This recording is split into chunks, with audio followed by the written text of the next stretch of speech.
तर सर्वांनीच शांतता राखावी असं आवाहन आता मुख्यमंत्री देवेंद्र फडणवीसांनी नागपूरकरांना केलेलं आहे। सर्वांनी कायदा आणि सुव्यवस्थेचं पालन करावं, मुख्यमंत्री देवेंद्र फडणवीस यांचं नागपूरकरांना हे आवाहन।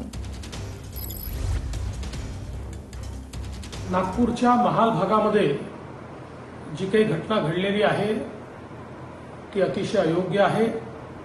अशा प्रकारे जमा होऊन दगडफेक होणं अत्यंत चुकीचं आहे।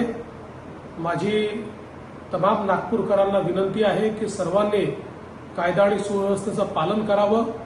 नागपूर शहर हे एकोप्याने राहणारं शहर आहे, त्यामुळे कोणीही शांतता भंग करू नये। मी स्वतः या परिस्थितीवर पूर्ण नजर ठेवून आहे। नागपूरच्या पोलीस आयुक्तांना स्पष्टपणे सांगितलेलं आहे की जे दंगे करत असतील त्यांच्यावर कडक कारवाई केली पाहिजे।